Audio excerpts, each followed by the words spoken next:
So, ayun na nga. Good morning, and welcome back to my channel.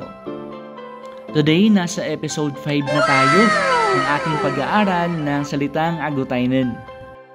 So yun na nga, gaya ng sinasabi ko nakaraan, maliban sa natututo tayo sa agutainen language, we also learn English language.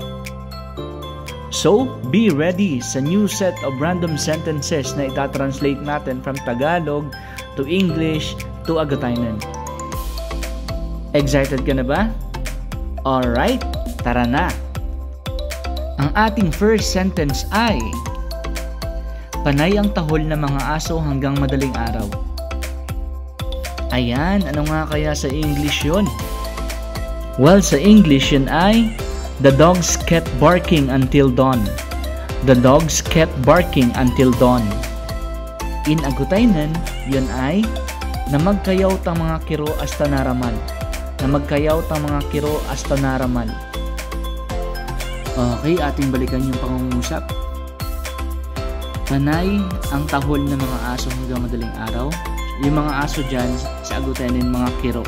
Na magkayaw, yan yung panay ang tahol. The dogs kept barking. Hasta naramal, ibig sabihin yan ay hanggang madaling araw or until dawn. Let's proceed sa susunod na pangungusap. Pakihugasan ang daing bago prituhin. Ano kaya sa English yun? Sa English yun ay, please rinse the dried fish before frying it. Please rinse the dried fish before frying it. Alright, here we go. Sa agutainen yun ay, ugatan mo kay tang daing baalo priton. Ugatan mo kay tang daing baalo priton. Okay, balikan natin yung pangungusap syempre. Pakihugasan sa agutainen ay ugatan mo kay or please rinse sa English. Ano naman yung daing? Yung daing sa agutainen ay daing. Okay, daing. Bago or before sa agutainen ay baalo. Yung prituhin naman or fry, priton. Alright, let's move on to our third sentence, which is, anong gagawin niya doon? Anong gagawin niya doon? Ano kaya sa English yun? Well, sa English yun ay, what will he do there? What will he do there? Sa agutainen naman, mandupatanan dya doon. Mandupatanan dya doon. Sa pangungusap, anong gagawin? Mandupa. Anong gagawin niya? Mandupatanan dya. Anong gagawin niya doon? Mandupatanan dya doon. Gets? Let's proceed to our fourth sentence, which is, saan kayo nanggaling? Saan kayo nanggaling? Sa English, yun ay, where did you just come from? Where did you just come from?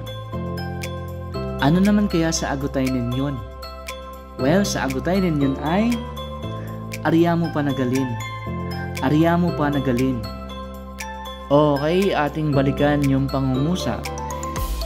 Yung saan dyan sa agutainen ay aripa. Pero dahil merong kayo, saan kayo naging ariya mo pa? Nanggaling, nagalin. Okay?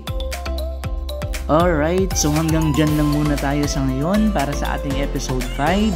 I do look forward na makasama kita sa mga susunod pa mga episode ng ating pag-translate ng Tagalog to English to agutainen. So maraming salamat sa panonood. I hope you learn. Bye-bye!